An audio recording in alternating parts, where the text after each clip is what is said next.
Ngayon ba ito ay nagsisimula? Iha, tingnan mo nga ito. Hindi ito totoo. Buhay pa sa pasusun. Tiya, buhay pa siya. Nangako siya sa akin na babalik siya. Hindi ba iniwan ang iyong asawa dahil sa iyong pagmamalupit? Ako ba inaakusahan mo sa pang-aabuso sa aking minamahal? Huwag tayong maghilo-ligo pa, Inyan Corina. Nunood ang Diyos. Darating kaya sa Padre Salmo. Pagkadadating mo maya-maya. Magandang gabi po, Padre Salmo.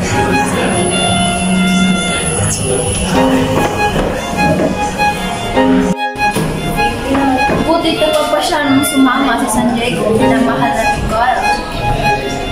Gusto ko pumunta sa bayan ko, punong-puno ng masasamang alaala. Ang iba ako, nahirapan humulaot ng mga sasakyang malaga sa kipot ng ilong Pasig. Meron akong question, Padre. Ano naman yan? Malawakin mo natin ito. Wala tayong sapat na at magagawa at pondo. Diretso Fazil, Padre, pagtrabahuin niyo ang mga Indyo nang walang sweldo. Hindi ba kasunod at maaari sila mag-atwas? Hindi ba't siya nasawi ang buhay ng kalagusterong si Crisostemo Ibarra? Walang pinagkaiba sa kanyang ama. Mga erehes. Akala na ang anak na Diablo na yun magtatagumpay siya.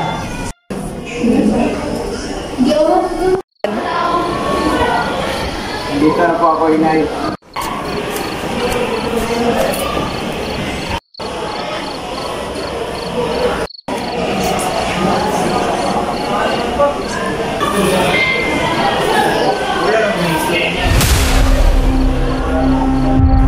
Senyor Ibarra, kayo po ba yan? Buhay po kayo? Hindi na akong dati Ibarra na yung kilala.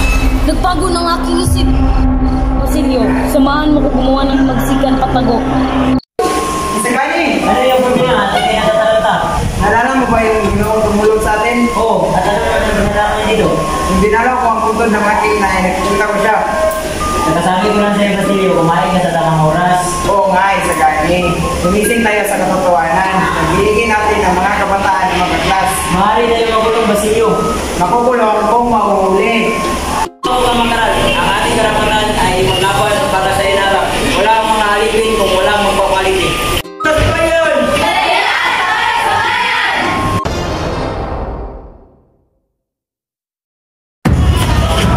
Mr. Kanye, dinala ng mga participant. Mas magbuting ang tinggal na dito. Hindi, para sa bayan. At para sa Ibarra.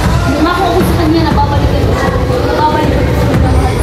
Bumalik, gino mo. Wala na po si Maria Clara. Ano yung ibig sabihin? Buhay pa si Maria Clara. Buhay pa ang hinamahal ko.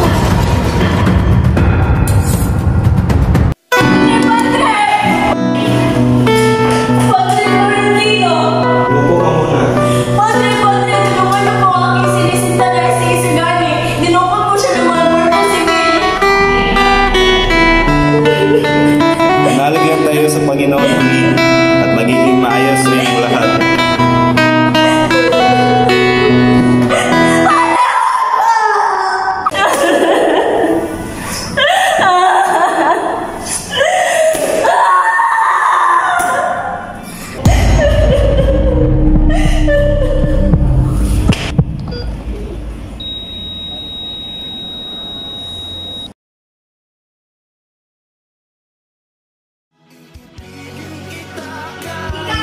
Ikaw si Ibarra!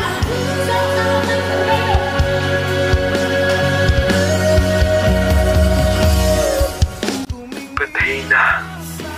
Namatay siyang hindi ko man lamang nasilayan. Namatay na hindi nalalaman na nabubuhay ako para sa kanya.